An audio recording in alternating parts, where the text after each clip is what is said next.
Bom, sobre a coletiva do Paulo Brax, tem uma coisa, cara, que eu acho importante falar, que eu acho que a galera, ela não entende exatamente o que é uma coletiva, o que é a função de um jornalista, qual é a melhor forma de se conseguir extrair informações. Eu vou fazer de conta que eu tô falando com, sei lá, com adolescentes agora que estão aprendendo algo novo. Vamos fazer de conta que todos nós não entendemos de nada e a gente está aprendendo algo novo. Então eu vou pegar da fundação, vou vir do zero e vou tentar ser o mais didático possível para a gente entender. Primeiro, o que é uma entrevista coletiva? É uma entrevista que ela é dada para vários veículos, né? Uma entrevista exclusiva é quando, né, o jogador tal ou o dirigente tal, ele fala comigo. Quando alguém vem aqui no meu podcast me dar uma entrevista, isso é uma entrevista exclusiva. A pessoa tá dando uma entrevista pro Diego e pro Futebolaço Podcast, né? Numa coletiva, a gente tem vários veículos tendo a oportunidade de participar daquela entrevista. É um pool de entrevistadores ali conversando com a pessoa que está do outro lado. É uma troca. A gente não paga para estar ali e quem está do lado de lá também não recebe e não paga para poder participar. Então é algo que tem que ser de comum interesse para ambos os lados. Então, é bem, talvez, idiota o que eu estou falando aqui, mas é só para a gente entender a origem das coisas. Segundo ponto, quem está dentro de uma coletiva, seja no clube, seja no estádio, né, que tem as coletivas depois do jogo, você tem protocolos e você tem éticas que você deve seguir. Eu não posso chegar lá no CT do Vasco e levantar meu tom de voz, eu gritar com o Barbieri, gritar com Paulo Brax, gritar com o Jair, e a mesma coisa ao contrário. Por mais que eles estejam no ambiente de trabalho deles, né, trabalham naquele clube, eles têm que ser éticos também. Da mesma forma que eu tenho respeito para falar com o entrevistado, eu acho que ele, na hora dele me responder, ele tem que ter educação. O que o Abel Ferreira fez na zona mista na semana passada foi ridículo. Tomou a celular da mão do jornalista que estava na área da imprensa. Ele estava na zona mista, que é onde a imprensa fica para fazer as entrevistas ali e observar ali aquele contexto. Então, dito isso, vamos agora falar sobre uma entrevista coletiva. E aqui eu vou dar a minha experiência e o que eu aprendi. Posso dar um exemplo de um cara que eu acho referência em entrevistas, o Rica Perrone, que já teve aqui no Futebolaço Podcast, e ele já falou isso algumas vezes e eu concordo em gênero, número e grau. Você tem duas formas de se comportar numa entrevista. Quando às vezes vou levar até pro lado da política, eu vejo que isso é muito babaca. Não vou citar nomes aqui, porque a galera já vai se dividir com o negócio de esquerda e direita aí, vai dar um inferno danado. Mas não vou citar nomes aqui.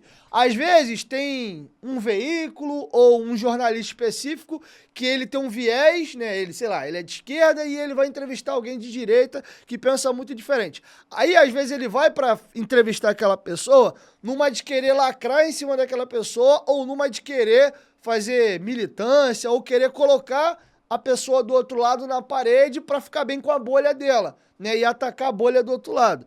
Aí, às vezes, em vez de ele estar preocupado em fazer perguntas inteligentes ou ter jeito para conseguir extrair algo sensível do convidado que está do outro lado, ele vai na linha do embate e a experiência mostra pra gente que quando você vem com o pé no peito, dificilmente você consegue extrair algo de importante, de relevante. Porque é natural, a pessoa do outro lado vai se sentir, às vezes pressionada, às vezes vai achar que você foi maldoso e ele não vai te responder.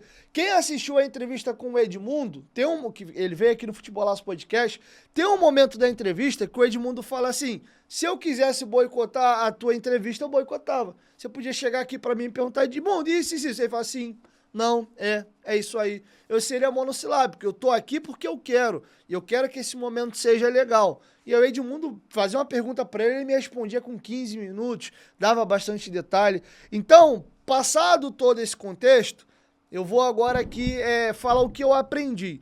Quando você tem assuntos sensíveis e delicados, eu procuro perguntar de uma certa forma que os outros até reclamam que às vezes eu me estendo demais na minha pergunta. Eu jogo um contexto primeiro, para que o convidado entenda o que eu quero perguntar, e aí com jeito eu faço a pergunta dura. Mesmo que seja uma pergunta dura, mas eu faço com um tom mais jeitoso. Porque eu acho que o cara vai entender que eu quero falar assim de um tema sensível, de um tema talvez que ele não queria tanto falar, mas como eu soube colocar, ele vai acabar falando. Foi assim que eu aprendi.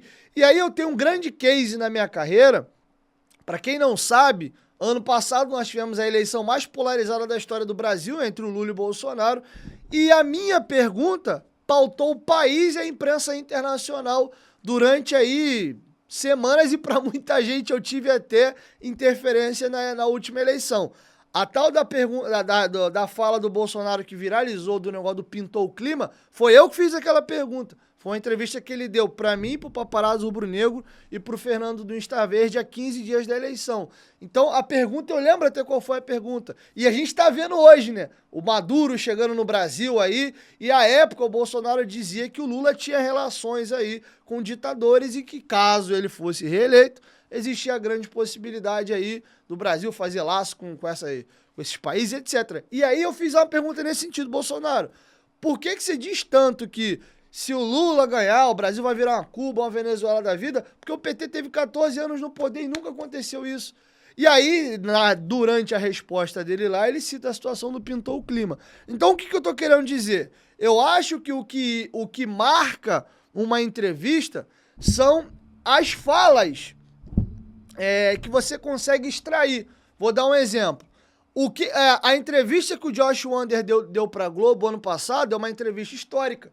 Vai passar 1 ano, 2 anos, 3 anos, 5 anos, a gente vai estar cobrando e jogando na cara do Josh Wander, a não ser que ele passe a cumprir o que ele prometeu, que essa é a última vez que Vasco e Flamengo vão jogar com diferenças no orçamento e etc.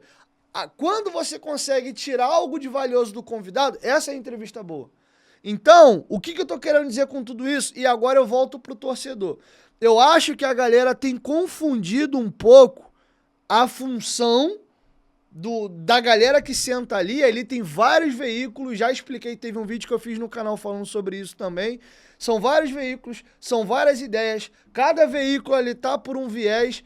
A Globo às vezes tá ali para tirar uma fala do convidado ali, porque ela vai fazer uma matéria especial, né? Tem ali, às vezes, jornalista que ele não é setorista do clube, então ele não tá a par exatamente do que tá acontecendo a fundo no clube, e ele faz, às vezes, uma pergunta que não tava tão por dentro daquele momento, que o momento e o feeling impedia.